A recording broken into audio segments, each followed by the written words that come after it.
நுவலி விளையாடி நேயர்களுக்கு சாய் சுதாவின் அன்பு வணக்கங்கள். இந்த பதிவில் நம்ம பார்க்க போகிறது என்னன்னா, கோபிநாத் அவர்களின் யூடியூப் சேனல் ஒன்று இருக்குது. கோபிநாத்ன்னு தான் பேர் இருக்கும்.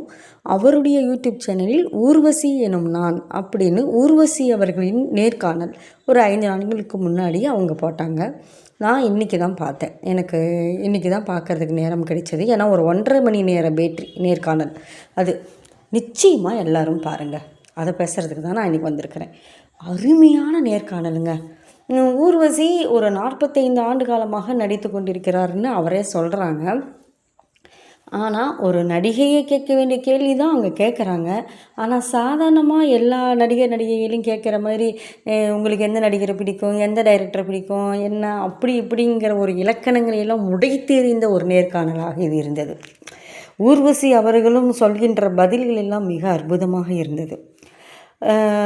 லாஸ்ட்டில் அவரே சொல்கிறாரு, கோபிநாத் அவர்களே இந்த மாதிரி நடிப்பில் ஆரம்பித்து இப்படி பயணித்து இது பல திருப்பங்களை உள்ளடக்கியதாக இருந்தது இந்த நேர்காணல் அப்படின்னு சொல்லிட்டு. அது மாதிரி இந்த அனுபவம், அந்த ஒரு அவங்களுடைய வாழ்க்கை அனுபவம், அவங்களுடைய திரை அனுபவம் எல்லாத்தையுமே சேர்த்து அவங்க சொல்லும் பொழுது அது ஒரு என்ன சொல்கிறது, மிகப்பெரிய தத்துவ ஞானியின் தத்துவங்களை கேட்டது போல் இருக்குது. கேள்வி ஞானம் பெருசு இல்லைங்களா?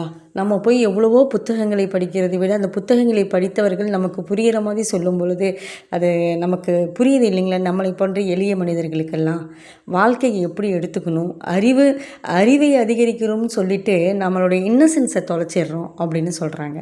எவ்வளோ பெரிய விஷயம் பார்த்தீங்களா? அதே மாதிரி அவங்க செய்கிறாங்க இவங்க செய்கிறாங்க நம்ம ஆசைப்படக்கூடாது. நமக்கு எது கம்ஃபர்ட்டாக இருக்குதோ அது செய்யணும் அப்படிங்கிறாங்க. போட்டி போட்டுட்டு செய்யக்கூடாது. நிறைய விஷயங்கள் சொல்கிறாங்க வாழ்க்கைக்காக. ஒரு பெரிய தத்துவ ஞானி பேசுகிற மாதிரி இருந்துச்சு. ரொம்ப அருமையான நேர்காணல். எல்லோரும் பாருங்கள். எல்லோருக்குமே அதை பார்த்து கற்றுக்க வேண்டிய ஏதோ ஒரு விஷயம் அந்த 1.5 மணி நேரத்தில் எனக்கு நிறைய விஷயங்கள் மனதை தொட்டது. அனைவருக்குமே ஏதோ ஒரு விஷயமாவது ஆமாம்ல நாம் இதை பின்பற்றலாமே அப்படின்னு நம்மளை ஒத்துக்க வைக்கக்கூடிய ஒரு நேர்காணலாக அமைந்தது. Don't miss it. எல்லோரும் பாருங்கள். நன்றி, வணக்கம்.